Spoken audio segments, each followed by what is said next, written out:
Hi buddies, நான் மதி. இன்றைக்கி நான் சொல்ல போகிற இன்சிடெண்ட் என்னோடய அக்காவுக்கு சித்தி பொண்ணுக்கு நடந்தது. Unfortunately she is no more. இந்த இன்சிடெண்ட்டை ரீகால் பண்ணி சொல்கிறதுக்கு ரொம்ப பெயின்ஃபுல்லாக இருக்குது. ஆனால் கூட இந்த இன்சிடெண்ட்லேருந்து நமக்கு ஒரு லெசன் கிடைக்கும் அப்படின்ற நம்பிக்கையில் நான் சொல்கிறேன். என்னோடய அம்மா அப்பா வீடு, சித்தி சித்தப்பா, பெரியம்மா பெரியப்பா, மாமா, தாத்தா பாட்டி வீடு எல்லாமே பக்கத்தில் தான் இருந்த வீடெல்லாம். அக்கா மாமாவை லவ் மேரேஜ் பண்ணிக்கிட்டா. மாமா வேறு கேஸ்ட் அண்ட் ரிலீஜன், அதனால் மாமா வீட்டில் ஒத்துக்கல. சித்தி வீட்டில் எந்த பிரச்சனையும் இல்லை. அக்காவும் அண்ணனும் மட்டும்தான். அண்ணனுக்கு ஆல்ரெடி மேரேஜ் ஆகிடுச்சு. இப்போ அக்கா மட்டும்தான் இருந்தால். ஸோ அவங்க வீட்டில் ஒத்துக்கிட்டாங்க. அதனால மேரேஜுக்கு அப்புறம் எங்கள் வீட்டு பக்கத்துலேயே அக்கா ஒரு அப்பார்ட்மெண்ட்டில் வீடு எடுத்து தங்கியிருந்தா. அப்போ மாமாவுக்கு சென்னையில் தான் வேலை இருந்தது. 2 years எங்கள் கூட தான் இருந்தாங்க சென்னையில். அப்புறமா மாமாவுக்கு பெங்களூரில் வேலை கிடச்சிருச்சு. மாமா பெங்களூர் போகும்போது அக்கா சொல்லிட்டா, இவ்வளோ தூரம் சொந்தக்காரங்க கூடலாம் பழகி இருந்துட்டு தனியாக அங்கே என்னால் இருக்க முடியாது, நான் வரல, நான் இங்கேயே இருக்கேன், நீங்கள் மட்டும் போங்க அப்படின்னா. மாமாவும் இவ்வளோ கூப்பிட்டு பார்த்தாரு, அக்கா வரவே இல்லை. சரி மாமா போயிட்டார். பெங்களூர் போய் ஒரு 1 year அவர் அங்கே தனியாக தான் இருந்தார். ஃப்ரெண்ட்ஸ் கூட சேர்ந்து ஸ்டே பண்ணியிருந்தாங்க. அப்புறம் 1 year கழித்து மாமா அப்படியே அக்கா கன்வின்ஸ் பண்ணி கூப்பிட்டு போயிட்டார். பெங்களூர் கூப்பிட்டு போயிட்டார். அப்போ பெங்களூரில் ஒரு வாடகைக்கு ஒரு வீடு எடுத்தாங்க. அந்த வீடு ஒரு லோரைஸ் அப்பார்ட்மெண்ட்டு. அந்த வீட்டுக்கு பக்கத்துலேயே ஒரு ஸ்கூலு, ஒரு குட்டி கோயில் கூட இருக்கும். இதெல்லாம் அந்த அப்பார்ட்மெண்ட்டுக்கு சின்ன ஹிண்ட். அங்கே நிறைய பிளாக்ஸ் இருக்கும். அக்கா சி பிளாக்ல இருந்தா. அக்கா டெய்லி ஃபோன் பண்ணுவாள். என்ன சொல்லுவான்னா, எனக்கு ரொம்ப லோன்லியாக ஃபீலாக இருக்குது, அவ்வளோ பேர் கூட இருந்துட்டு என்னால் இங்கே தனியாக இருக்கவே முடியல, கஷ்டமாக இருக்குது அப்படின்னா. ஒரு 2-3 weeks எப்படியும் இருந்துட்டாங்க. இருந்துட்டு எனக்கு லோன்லியாக இருக்குது, நான் ஊருக்கு வராடேன்ட்டு திருப்பி வந்துட்டான். சித்தி வீட்டுக்கு வந்துட்டான்.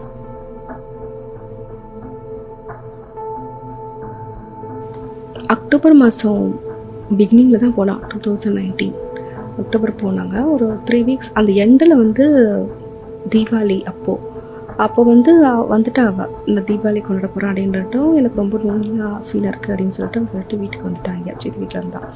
அப்புறமா நவம்பர் ஒரு 10 அதுக்கு மேலே தான் அங்கே போனாலே. அவங்க மாமா கூப்பிட்டு போயிட்டார் ஊருக்கு. கூப்பிட்டு போவோம். அங்கே பெங்களூர் போயிட்டு என்ன சொன்னா, இந்த மாதிரி எப்படி ஃபோன் பண்ணி சொல்ல ஆரம்பிச்சிட்டான்னா, எனக்கு லோன்லியாக இருக்கிறது கூட ஒத்துக்கலாம், ஆனால் யாரும் என்னை வாட்ச் பண்ணிகிட்டே இருக்க மாதிரி இருக்குது அப்படின்னு அவள் சொல்லும்போது, நான் என்ன சொன்னேன்னா, ஒருவேளை அப்பார்ட்மெண்ட்டில் வீடெல்லாம் பக்கத்தில் இருக்க போல இருக்குது, நீ விண்டோ ஓப்பன் பண்ணாலே அவனுக்கு பக்கத்து வீடு தெரியுதாடி, அதனால் உனக்கு இந்த மாதிரி ஃபீலாக இருக்குது அப்படின்னு அவன் சொன்னான். இல்லை அவங்க வீடு பால்கனி ஓப்பன் பண்ண பெரிய கிரவுண்டு தான் இருக்குமா. இந்த பக்கம் ஸ்கூல் கிரவுண்டு அந்த ஏரியாலாம் இருக்கும். அதனால் இந்த மாதிரி பார்க்கலாம் முடியாது. இன்னொன்று அந்த அப்பார்ட்மெண்ட்டில் ஒவ்வொரு ஃப்ளாட்டு காமன் வாலே இல்லாமல் தனித்தனியாக இருக்கும். அதனால் எனக்கு அப்படி இல்லாட்டி பிரச்சனை. பார்க்குறது நான் எப்படி சொல்லணும்னா, ஒரு மாதிரி க்ரீப்பியாக இருக்குது, ஒரு வியர்டாக இருக்குது அந்த ஃபீலே. சொல்ல முடியல, ஏதோ ஒரு அமானுஷமாகவே எனக்கு ஃபீலாக இருக்குடி அப்படின்னா. நீ தனியாக இருக்கிறதுனால தான் உனக்கு அப்படி இருக்குது, நீ எங்கள் கூடலாம் ஃபோனில் பேசிகிட்டு இருக்கீல, அது மாதிரி உன்னை நீ என்கேஜ் பண்ணி வச்சுக்கோ, அப்போ உனக்கு அந்த ஃபீல் இருக்காது அப்படின்னு. சரின்னு சொல்லிட்டு அவன் விட்டுட்டான். அவன் டெய்லி ஃபோன் பேசுகிறது தான் அவளுக்கு வேலை. எல்லாருக்கிட்டையும் பேசிகிட்டே இருப்பாள். அப்படி பேசும்போது கொஞ்ச நாளில் ஃபியூ டேஸ் கழிச்சு என்ன சொன்னேன்னா, எனக்கு ரொம்ப ஞாபகம் மருதியாக இருக்குன்னா, அப்படியே அடுத்த கதையை ஆரம்பிச்சிட்டா அப்படின்ட்டு. என்னடி உனக்கு மெமரி முன்னாடி ரொம்ப சூப்பராக இருந்துச்சு அடி, அப்போனா உன் மார்க்கெல்லாம் ரொம்ப அழகாக இருக்குமே, நீ என்ன கதை விடுற அப்படின்னா. அப்போ அவள் சொன்னா, அந்த மெமரி சொல்லலடி, மாமா கரண்ட் பில்லு கொண்டு கொடுத்துருக்காரு, அதை நான் ஃப்ரிட்ஜ் மேலே தான் வச்சேன், எனக்கு நல்லா ஞாபகம் இருக்குது, ஆனால் இப்போ பார்க்குறதுக்கு காண போச்சு அப்படின்னா. இது ஒரு சின்ன விஷயம்டி, இதெல்லாம் நடக்கிறது தானே, இதுக்கு எப்படி மெமரி போச்சு நீ சொல்லு அப்படின்னா. இல்லை அதுக்கப்புறம் ஒன்று நடந்தது, அது ஹைலைட் அப்படின்னா. என்னடி நடந்ததுன்னா, அவள் கடைக்கெல்லாம் போக மாட்டான், வெளியிலலாம் போக மாட்டான். ஏதாவது வாங்கணும் அப்படின்னா மாமாட்ட சொல்லி அவரை வாங்கிட்டு வர, இல்லாட்டி பிக் பாஸ்கெட்டில் போட்டுருவான். அந்த மாதிரி நான் கொஞ்சம் திங்ஸ் எல்லாம் ஆன்லைனில் ஆர்டர் பண்ணியிருந்தேன். வீட்டில் செக் பண்ணும்போது அந்த டெலிவரி பாய் எல்லாத்தையும் சொல்லிவிட்டு அவன் லிஸ்ட்டு படிக்க நான் எல்லாத்தையும் செக் பண்ணேன். ஹாலில் தான் அந்த திங்ஸ் எல்லாம் வச்சுருந்து எல்லா திங்ஸும் இருந்துச்சுடி. அப்புறமா நான் எடுத்து கொண்டு போய் கிச்சனில் ரீஅரேஞ்ச் பண்ணும்போது பார்க்குறேன், அதெல்லாம் காணும், அதில் 3 திங்ஸை அதில் காணும் அப்படின்னா. அப்போ நான் என்ன சொன்னேன், ஒரு வேளை அது அன்டெலிவர்டாக இருக்கும்டி, நீ போய் அந்த சிட்டு எடுத்து பாரு அப்படின்னா. அந்த சிட்டு டெலிவரி பாய் தான் வச்சுருந்தான், அவன் எங்கே வச்சான்னு தெரியலையே அப்படின்னா. சரி எப்படியா இருந்தாலும் நீ ஆன்லைனில் தானே போட்டேன், அதை போய் அந்த செக் அவுட் லிஸ்ட் இருக்குன்னா அதில் போய் பாரு அப்படின்னா. அதில் பார்த்துருக்கேன், அந்த ஐட்டம்ஸ் இருந்திருக்கு. ஒருவேளை அந்த டெலிவரி பாய் அவன் கொண்டு வரல போல இருக்குடி, மிஸ் பண்ணிட்டா அப்படின்னா அந்த பேப்பரை நான் தேடி பார்க்குறேன் அப்படின்ட்டு தேடினா அங்கே அந்த பிக் பேஸ்கெட் அந்த பேகுக்குள்ளே இருந்திருக்கு. அவங்க அந்த டெலிவரிக்கு வந்து ஒரு பேக் கொடுப்பாங்க. அவள் வந்து பேகை வந்து டோரில் வந்து ஹேங் பண்ணி வச்சுருக்கா. அந்த பையன் வந்து அந்த பேப்பரை வந்து அந்த பேக்கில் வச்சுட்டு போயிட்டானா. அந்த பேப்பர் எடுத்து பார்த்தாலும் இந்த ஐட்டம்ஸ் எல்லாம் டெலிவர்டுன்னு தான் இருக்குது. அது எப்படி இப்போ டெலிவர்டே இல்லைன்னா அந்த பையன் கூட படிக்கலன்னு சொல்லலாம். ஆனால் அவன் படித்தான், அந்த பொருள் இருந்ததை நான் செக் பண்ணேன். எனக்கு என்னவோ பார்த்த மாதிரியே அது இருக்குது அந்த ஐட்டம்ஸ் எல்லாம். எப்படி அந்த 3 ஐட்டம்ஸ் மட்டும் காணாமல் போகும் எனக்கு தெரியல அப்படின்னா. இதுக்கு வந்து எந்த ஒரு எக்ஸ்ப்ளனேஷனுமே எனக்கு கொடுக்க தெரியல. அதனால் எனக்கு தெரிலடி, ஏதாவது மறந்துருப்ப, நீ அப்போவே நீ அவன் அந்த பையன் இருக்கும்போதே நீ பார்த்துருக்கணும். ஒருவேளை அவன் கொடுக்கல தான் போல இருக்கு, சரி விடு, அடுத்தப்புறம் பார்த்துக்கலாம் அப்படின்ட்டு விட்டுட்டோம். இப்போ அதில் தான் சொல்கிறேன், எனக்கு வந்து ஞாபகம் மறதியாகவே ஆகிட்டுருக்கு, நான் என்ன பண்ணுறேன்னு எனக்கு தெரியல, கன்ஃபியூஸ்டாக இருக்குது அப்படின்னா. இந்த கதை அன்றைக்கி பேசிவிட்டு அது முடிஞ்சிடுச்சு அன்னையோட. முடிச்சுட்டு இன்னொரு அடுத்த வாரத்தில் எப்படி கதை விட்டானா பெரிய ஹைலைட்டு. ஒரு நாள் ஃபோன் பண்ணி என்னோடய ஹெட்ஃபோன்ஸே காணும்டி அப்படின்னா. நான் சொன்னேன் ஹெட்ஃபோன்ஸா, நான் நினச்சிட்டு அதெல்லாம் இயர்பாட்ஸ் நினச்சிட்டு நீ காதில் வச்சு அப்படியே பாட்டு கேட்டுட்டு படுத்து தூங்கியிருப்பேன். அப்படி தூக்க கலக்கத்தில் இருந்துருச்சு, நீ பாத்ரூம் டாய்லெட் போகும்போது அந்த சின்னதான இயர்பாடு அது டாய்லெட்டுக்குள்ளே விழுந்துருச்சு, நீ ஃப்ளஷ் பண்ணிட்டேன், அப்படி தான் காண போயிடுச்சுடி அப்படின்னா. அவள் சொன்னால் அது சின்ன இயர்பாட்ஸ் கிடையாதுடி, பெரிய ஹெட்ஃபோனு, அவ்வளோ பெரிய ஹெட்ஃபோன் எப்படி விழுந்தால் எனக்கு கேட்குமே சத்தம் அப்படின்னா. ஹெட்ஃபோன்ஸ் காணோம் அப்படின்னா நம்ம நல்லா கொஞ்சம் நீ ரீகால் பண்ணடி, கடைசியாக எங்கே கேட்டேன், அவள் பேசும்போது எங்ககிட்ட பேசிகிட்டு இருந்துட்டு எங்கேயாச்சும் வச்சுட்டியா, பெட்டில் பாரு, பிள்ளை கீழே பாருன்ற நிறைய இடம் சொன்ன ஆப்ஷன்லாம். அவள் சொல்ல நான் எல்லா இடத்துலையும் தேடி பார்த்துட்டேன், ஹெட்ஃபோனை காணோம் அப்படின்ட்டான். அந்த ஹெட்ஃபோனை காணோன்னு சொல்லும்போது எனக்கு ரொம்ப ஷாக்காக இருந்தது. ஏன்னா சின்ன இயர்பாட்ஸாக இருந்தால் கூட பரவாயில்ல, எங்கேயாச்சும் காண போச்சுன்னு சொல்லலாம், அவ்வளோ பெரிய ஹெட்ஃபோன் எங்கடி காண போயிருக்கோம். எனக்கு தெரியும் அவள் தேடுறது கொஞ்சம் நல்லா தேட மாட்டான். அதனால் நான் எப்படி சொன்னேன் அவட்ட, ஒருவேளை நாங்கள் வீட்டுக்கு வந்து ஹெட்ஃபோனை கண்டுபிடிச்சிட்டேன் அப்படின்னா அந்த ஹெட்ஃபோன் எனக்கு தாண்டி நீ மறந்துடக்கூடாது, இனி உனக்கு கிடைச்சாலும் அது வந்து கணக்கில் சேராது, அது என்னது தான் அப்படின்னு. அவள் அதுக்கும் ஒத்துக்கிட்டான். நான் நல்லா தேடி பார்த்துட்டேன், எனக்கு கிடைக்கவே இல்லை, நீ வந்து அதை எடுத்துட்டீங்கன்னா அது உனக்கு தாண்டி வச்சுக்கோ அப்படின்ட்டான். அந்த நவம்பர் மந்த் ஃபுல்லாகவே அவள் ஏதாவது தொலைச்சிக்கிட்டே தான் இருந்தாள். ஐட்டம்ஸ் எல்லாம் காணுண்டி, அது காணும் இது காணும்னு ஏதாவது ஒன்று காணுன்னு தான் அவள் அடிக்கடி ஃபோன் பேசிகிட்டு இருப்பாள்.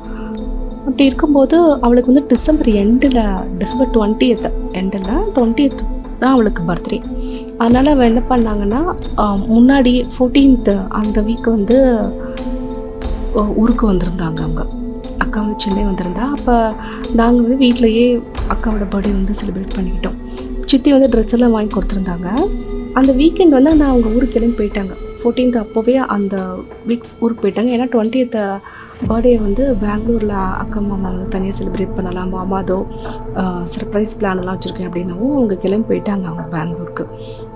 போயிட்டு நெக்ஸ்ட் வீக் பர்த்டே வந்து செலிப்ரேட் பண்ணும்போது ஃபோட்டோஸ்லாம் அனுப்பியிருந்தா. சித்தி வாங்கி கொடுத்த ட்ரெஸ்ஸு மற்ற எல்லா ட்ரெஸ்ஸெல்லாம் போட்டு ஃபோட்டோ அனுப்பிட்டு அப்புறமேட்டு மாமா கொடுத்த ட்ரெஸ் போட்டுட்டு தான் அவங்க வந்து பார்ட்டி போயிருக்காங்க. பார்ட்டி போயிட்டு வந்துட்டாங்க. வந்ததுக்கப்புறம் நெக்ஸ்ட்டு என்ன பிளான் போட்டிருக்காங்கன்னா, அடுத்த வாரம் அந்த கிறிஸ்மஸ் ஹாலிடேஸ் கூட அப்படியே Christmas and new year holidays வந்து அவங்க ஒரு மைசூர் ட்ரிப் போகலாம் அப்படின்ட்டு பிளான் பண்ணியிருந்திருக்காங்க. அதுக்காக வந்து அவள் ட்ரெஸ்ஸை பேக் பண்ணி வைக்கும்போது அவங்க வந்து ஃபோன் பண்ணி இந்த தடவை என்ன காணுன்றனா, என்னோட சித்தி கொடுத்த பர்த்டே ட்ரெஸ் வந்து அது வந்து அந்த ட்ரெஸ் காண போயிடுச்சு அப்படின்னா. எனக்கு ஒரு ஷாக்கு. அவள் வந்து பர்த்டே அன்றைக்கி அந்த ட்ரெஸ் போட்டான். ஆனால் அதுக்கப்புறமேட்டு அவங்க ஊருக்கெல்லாம் வரவே இல்லை, அவள் அங்கே தானே இருந்தா. அதனால் ட்ரெஸ் வந்து ஓன்ட்ட தாண்டி இருக்கும், நீங்கள்னா துவைச்சி காய போட்டிருப்பியா பாருன்னா. இல்லைன்னா நான் துவைக்கலாம் இல்லை, அப்படியே நான் டோர் பின்னாடி ஹேங் பண்ணி வச்சு அதை காணோம் அப்படின்னா. எனக்கு அவளை பற்றி தெரியும். அவள் வந்து இங்கெல்லாம் இருக்கும்போது லாண்ட்ரி பேக்கில் ட்ரெஸ் போட்டோன்னா அது வந்து 3 மாதம் 4 மாதம் கூட அப்படியே அவள் ஒழிச்சு வச்சுருவான் அதுக்குள்ளார லாண்ட்ரி பேக்லேயே. இல்லாட்டி நான் ஈஸியாக கட்டில் தள்ளி வச்சுருவான், அந்த வேலையெல்லாம் பண்ணுவான். அதனால் நான் சொன்னேன், அப்படி ஏதாவது நீ பண்ணிருப்படி, நீ கட்டில் பாரு அப்படின்னா. அங்கே இருந்தால் கூட அதை அம்மா சித்தி யாரை எடுத்து போட்டு துவைப்பாங்கடி, இங்கே நானே தானே எல்லா வேலையும் பண்ணிக்கணும். அதனால் நான் இப்போ திருந்திட்டேன், கட்டில் வந்து தங்குறதில்ல, நான் பத்திரமா ஹேங் பண்ணி வச்சுருந்தேன்டி, லாண்ட்ரி பேக்கெல்லாம் நான் தான் எல்லாமே துவைக்கிறது, அதனால் அதுக்குள்ளே இல்லைண்ணா. நானும் வாட்ரூப்பில் பாரு, பீரோவில் பாரு, ஒருவேளை வாஷிங் மிஷினில் துவைச்சி போட்டியா பாரு அப்படின்னா. எங்கேயுமே இல்லைன்னு சொல்லவும், நீ ஒருவேளை மாடியில் காய வச்சுட்டு அறுத்திட்டு போயிட்டாங்க அப்படின்னு. நான் வீட்டை விட்டே வெளியே போக மாட்டேன்டி, பால்கனியில் தான் காய வைப்பேன். நான் ஒருவேளை பால்கனியில் வச்சு அது காத்தடிச்சு பறந்து போயிருக்குமோ அப்படின்னா அங்கே கிரில் கேட் போட்டிருக்கோம், அதுக்கும் ஆப்ஷன் இல்லைனா. நான் என்ன சொன்னாலும் அதுக்கு ஆப்ஷன் இல்லை, அது காணா போச்சு அப்படின்றது நான் உறுதியாக இருந்தா. எனக்கு இது வந்து நம்புற மாதிரியே தெரியல, எப்படி பொருளெல்லாம் காண போகும், எப்படி இவ்வளோ பெரிய ட்ரெஸ்ஸே காண போகுது. அதனால் நான் இதுக்கும் அதான் சொன்னேன், ஹெட்ஃபோன் மாதிரியே நான் வருவேன், ஊருக்கு வருவேன், அந்த ட்ரெஸ்ஸை நான் கண்டுபிடிச்சிட்டுனா அது எனக்கு தாண்டி அப்படின்னா ஓகே ஃபைன் அப்படின்ட்டான். இந்த கான்வர்சேஷன் சும்மா அப்படியே சிரிப்பாக போயிட்டு முடிஞ்சிடுச்சு. அவங்களும் ஊருக்கு போயிட்டாங்க, ட்ரிப் பிளான் பண்ண மாதிரி போயிட்டாங்க. போயிட்டு ஒரு 1 வீக் கழித்து தான் அவங்க வந்தாங்க. ஜான்வரி வந்துட்டு ஒரு வீக் அங்கே பெங்களூரில் இருந்துட்டு திருப்பி பொங்கலுக்கு வந்தாங்க. பொங்கலுக்கு வந்து சென்னைக்கு வந்தாங்க. சென்னைக்கு வந்துட்டு நார்மலாக தான் போச்சு அந்த டேஸ் எல்லாமே. பொங்கல் முடிச்சுட்டு தான் ஊருக்கு போகலாம். ஜான்வரி எண்டிங் போல் பொங்கல் முடிஞ்சு அவள் போனாவ எண்டில் ஒரு 20th அந்த மாதிரி அவள் போனான். அங்கே போயிட்டு ஒரு நாள் ஃபோன் பண்ணான். அவளுக்கு எப்போவுமே அவள் தனியாக இருக்கிறதுனால எங்கள் எல்லாருக்கூடையும் ஃபோன் பண்ணி பேசிகிட்டே தான் இருப்பாள். அவளுக்கு என்டர்டைன்மெண்ட்டே அவள் தான். அவள் வெளியிலையும் பெருசாக யார்கிட்டையும் பேச மாட்டாள், அங்கே பழக்கம் இல்லை. அதனால எங்கள் கூட தான் ஃபோன் பண்ணி பேசிகிட்டு இருப்பாள். அப்போ வந்து ஒரு நாள் சொன்னால் இப்படி கூட நடக்க மாட்டே அப்படின்னா. எப்படி டி அப்படின்னா, மாமா வந்து அன்றைக்கி வந்து சண்டே, மாமா வந்து வீட்டில் தான் இருக்கார்.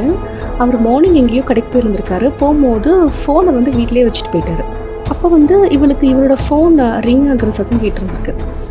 என்ன ஃபோன் ரிங் ஆகுது அப்படின்னு சொல்லிட்டு இவள் ஃபோன் எடுத்து பார்த்தா எந்த ஒரு காலுமே இல்லை. சரி, பக்கத்து வீட்டில் எதுவும் இவளோட ரிங்டோன் மாதிரியே பக்கத்து வீட்டில் வச்சுருந்துருப்பாங்க போல இருக்குது, அதுதான் நினச்சிட்டு விட்டுட்டான்.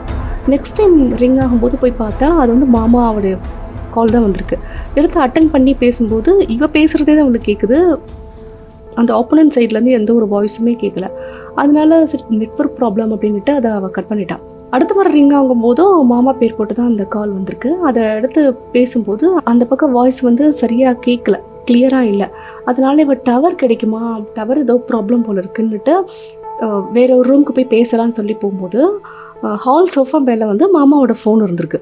அந்த ஃபோனை எடுத்து பார்த்தா இவளுக்கு கால் வந்த மாதிரி எதுவுமே தெரியல, அது பிளாங்காக இருக்குது. அவன் ஆனெல்லாம் பண்ணி பார்த்துருக்கான், இவளுக்கு கால் வந்த மாதிரியே தெரியல.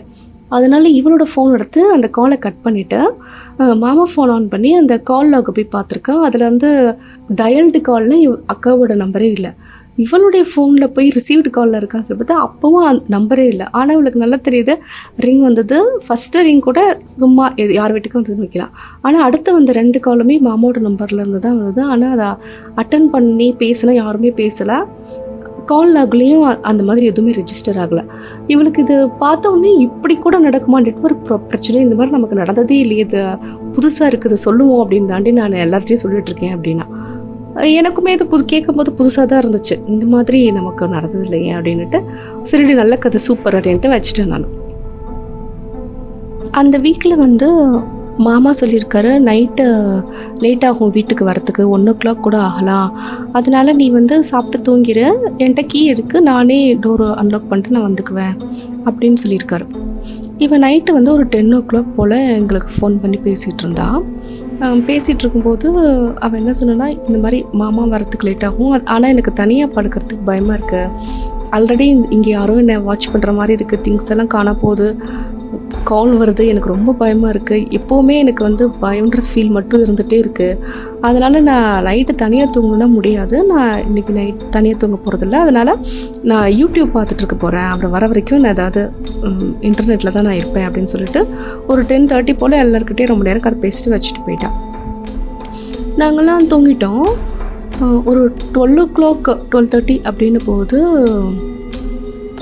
அந்த டைம் இருக்கும். அப்போ என்ன ஆயிருக்கு, அக்காவுக்கு அவங்க வீட்டு டோர் வந்து காலிங் பெல் யாரும் அடிச்சுட்டு இருந்திருக்காங்க. இவன் வந்து சிஸ்டம் பார்த்துட்ருக்கான், காலிங் பெல் அடிக்கும். சரி மாமா தான் வந்துட்டார் போல இருக்குது, பட் அவர் வந்தால் கூட அவர்கிட்ட கீ இருக்கும் இல்லையா, அவரே வரலையே, சரி நம்ம போய் ஓப்பன் பண்ணுவோம், ஏன் இத்தனை தடவை காலிங் பெல் அடிக்கிறாருன்ட்டு போயிட்டு டோர் ஓப்பன் பண்ணி பார்த்துருக்கான். என்னென்னா அவங்க வீட்டு டோரில் வந்து அந்த வியூ ஃபைண்டர் கிடையாது. ஸோ ஃபுல் டோர் ஓப்பன் பண்ணி பார்த்தா தான் வெளியில் யார் இருக்கான்றது தெரியும். ஆனால் வெளியில் வந்து கிரில் கேட் போட்டிருக்கும், அதனால் பிரச்சனை கிடையாது. அவள் ஓப்பன் பண்ணி பார்த்தா வெளியில் யாருமே இல்லை. அது வந்து ஒரு நீளமான காரிடர். அந்த பெல் அடிச்சுட்டு யாரும் ஓடி போய் ஒளியறதுக்குலாம் அங்கே இடம் கிடையாது. ஒரே ஒரு பாசிபிலிட்டி என்னென்னா, பக்கத்து வீட்டுக்காரங்க வேணால் பெல் அடிச்சுட்டு அவங்கவுங்க வீட்டுக்குள்ளே போய்க்கலாம், அவ்வளோதானே தவிர இப்படி ஒளியறதுக்கு சான்ஸ் கிடையாது. இவள் பார்த்துருக்கா, சைலண்ட்டாக இருந்திருக்கா அந்த ஏரியா ஃபுல்லாகவே. சரின்னு சொல்லிவிட்டு இவள் டோரை வந்து லாக் பண்ணிட்டு திருப்பி வந்துட்டான். வந்து திருப்பி இந்த ரோலிங் சேர் அங்கே சிஸ்டம் முன்னாடி அவன் உட்காந்த உடனே டோர் யாரோ ரொம்ப வேகமாக தட்டுற மாதிரி, கண்டினியூஸாக அப்படி தட்டுற மாதிரி இருக்குது, அவ்வளோ ஹார்ஷாக தட்டுறாங்க. அப்போ போயிட்டு இப்போ பயந்துட்டு போயிட்டு யார் இப்படி தட்டுறது டோருன்ட்டு ஓப்பன் பண்ணி பார்த்தா அப்போவும் அங்கே யாருமே இல்லை.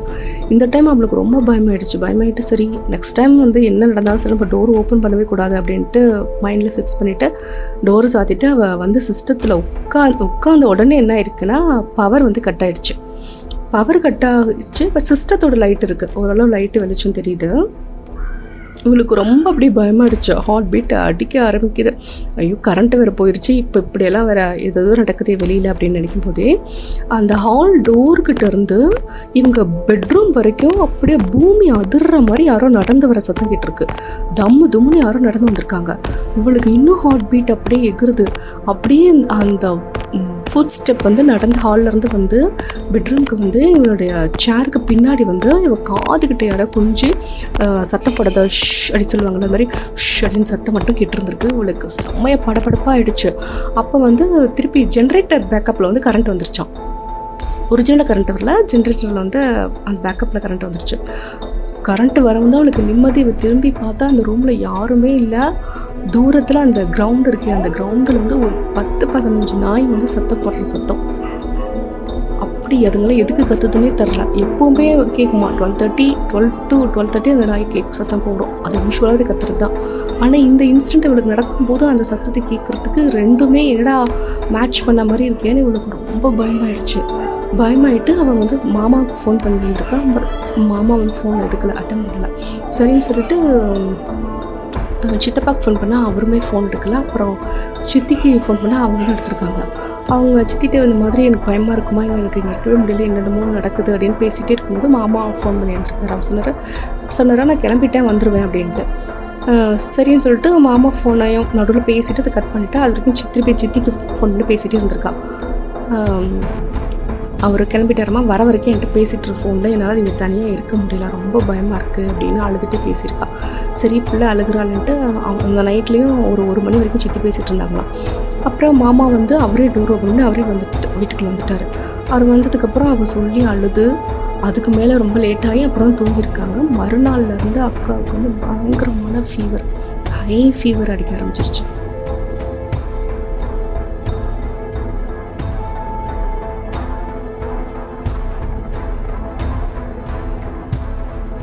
மறுநாள்லேருந்து அக்காவுக்கு பயங்கரமான ஃபீவர், ஹை ஃபீவர். மாமா சொன்னாரா ஃபோன் பண்ணி இந்த மாதிரி ஃபீவராக இருக்குது அவளுக்கு அப்படின்னவும் சித்தி சொல்லியிருக்காங்க, இந்த மாதிரி அவன் நேற்றே பயந்துட்டு இருந்தான், அதனால் கூட ஃபீவர் வந்திருக்கும். சரி பரவாயில்ல விடுங்க. என்னென்னா இப்போ அக்கா மாமா வந்து வேறு ரிலீஜன் அப்படின்றதுலாம் அவங்க ஒருத்தவங்க ஃபோர்ஸ் பண்ணவும் மாட்டாங்க, அவங்களுமே பெருசாக ஒன்றும் ஃபாலோ பண்ண மாட்டாங்க சாமி கும்பிட்றது அப்படிலாம். அவங்க அப்படியே இயல்பாக அவங்க இருந்துருவாங்க. ஆனால் சித்திக்கு வந்து இந்த மாதிரிலாம் ரொம்ப அவங்க பூஜை பண்ணணும், திருநீர் இருந்தால் வைக்கலாமே அப்படின்லாம் அவங்க சொல்லியிருந்துருக்காங்க. பட் அக்கா வீட்டில் அதெல்லாம் இல்லை, விட்டுட்டாங்க.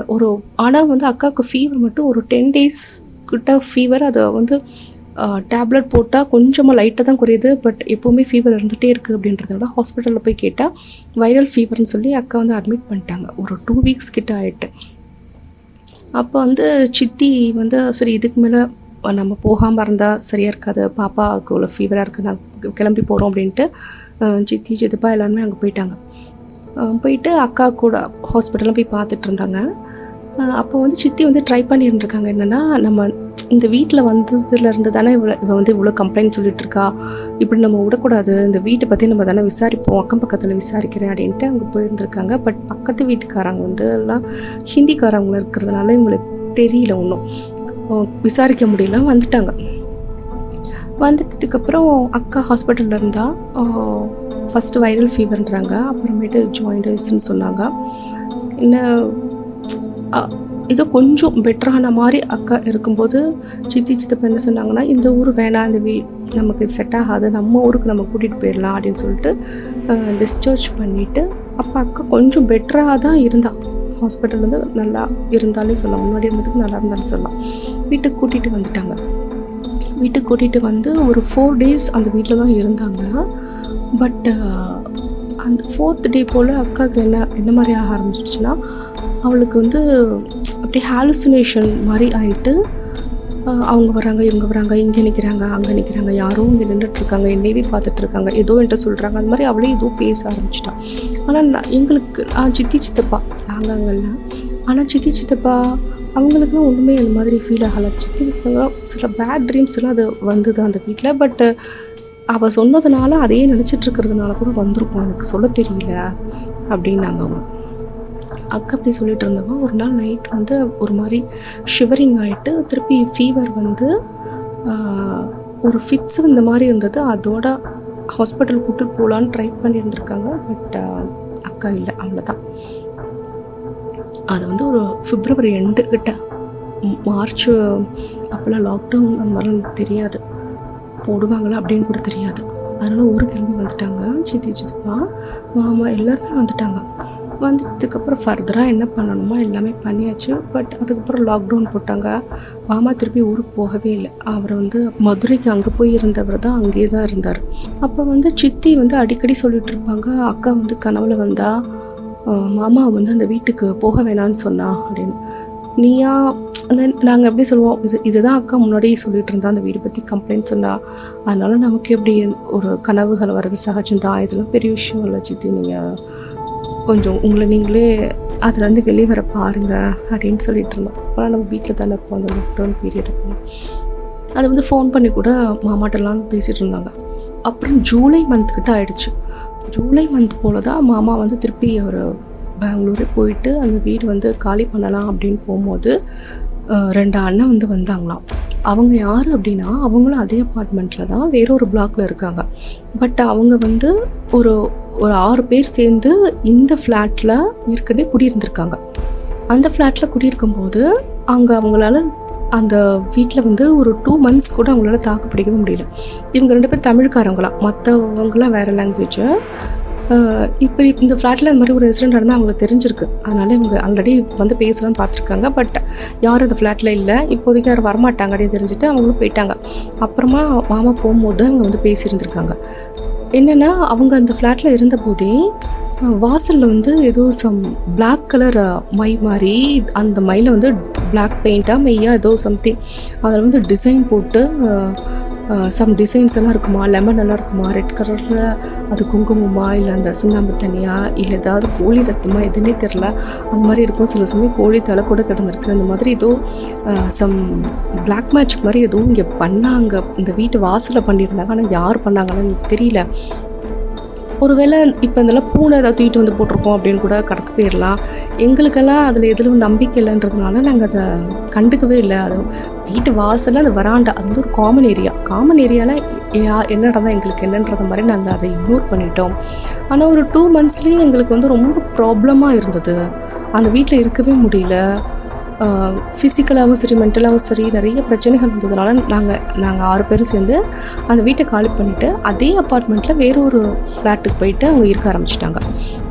இவங்க இன்னொரு இன்ஃபர்மேஷன் என்ன சொன்னாங்கன்னா, இதுக்கு முன்னாடி இந்த ஃப்ளாட்டில் குடியிருந்தவங்களுக்கு இந்த வீட்டுக்கு பக்கத்து வீட்டில் இருக்கிறவங்க வந்து நிறைய பிரச்சனை கொடுத்து அவங்கள காலி பண்ண வச்சுருக்காங்க.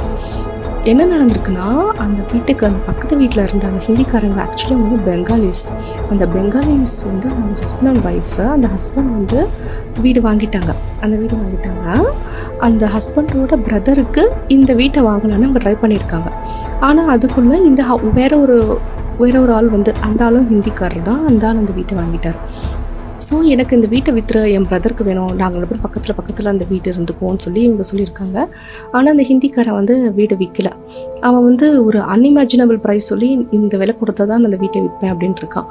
இவங்களுக்கு அது செட் ஆகலை. நீ இந்த வீட்டை விற்க மாட்டேன், அவன்கிட்ட இருந்து எப்படி வாங்கன்னு தெரியும் அப்படின்னு சொல்லிட்டு ஆரம்பத்தில் குடி வந்தவங்க கூடலாம் இவங்க சண்டை போட்டே, இந்த பெங்காலிஸ் வந்து சண்டை போட்டே அந்த வீட்டில் இருக்கிறவங்களெல்லாம் விரட்டி விட்டுட்டு இருந்திருக்காங்க.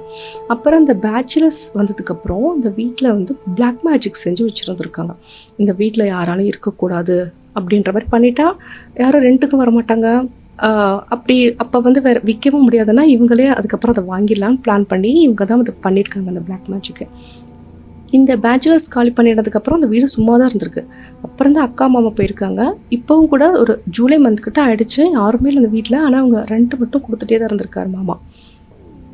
இந்த விஷயம்லாம் கேட்டதுக்கப்புறம் அவருக்கு ரொம்ப ஷாக் ஆகிடுச்சான். இனிமேல் நம்ம ஒரு நாள் ஸ்டே பண்ணி கூட இந்த வீட்டில் வந்து திங்ஸ் இருக்க வேணாம்னு சொல்லிட்டு அன்னைக்கே அவர் வந்து ஃப்ரெண்டு வீட்டுக்கு போயிட்டார் மாமா. இதெல்லாம் கேட்டுட்டு ஃப்ரெண்ட் வீட்டுக்கு போயிட்டு அவர் 2 daysல ஆள் வச்சு திங்ஸ் எல்லாம் எடுத்து காலி பண்ணிவிட்டு வந்தாச்சு. அந்த வீட்டையே விட்டுட்டு வந்துட்டார் மாமா. இப்போ என்னென்னா, ஆம், வே வேறு 2 பேருக்கான ஒரு சண்டை அது. யாரோ 2 பேருக்கான சண்டை. ஆனால் அதனால் பாதிக்கப்படுறது வந்து வேறையான மனிதர்களாக தான் இருக்கிறாங்க. இந்த பிரச்சனை அதனால தான் ஜிதி சொன்னாங்க, நம்ம வந்து ஒரு வீட்டுக்கு குடி போகிறோம் அப்படின்னா கண்டிப்பாக நம்ம அக்கம் பக்கம் வந்து விசாரிச்சுட்டு போகணும் அப்படின்னு. ஜித்தி ட்ரை பண்ணியிருந்துருக்காங்க இதை பற்றி, இந்த வீட்டை பற்றி கேட்கலான்னு, பட் அவங்களுக்கு தெரியல.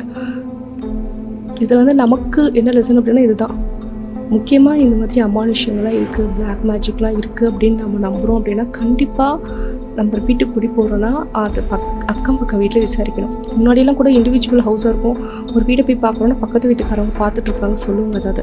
ஆனால் இந்த மாதிரி அப்பார்ட்மெண்ட்டுக்கு போகும்போது அங்கே என்ன நடக்குதுன்னே தெரியல. இத்தனை பிரச்சனைக்கு காரணமே பக்கத்து வீட்டுக்காரவங்க தான் அப்படின்ன போது நமக்கு எந்த மாதிரியான இன்ஃபர்மேஷன் எப்படி கிடைக்கும்னு தெரில. இதை விதின்னு சொல்கிறதா இல்லை என்ன சொல்கிறதுனே தெரில. பட் லாஸ் வந்து எங்களுக்கு தான். பாய் பட்டீஸ்.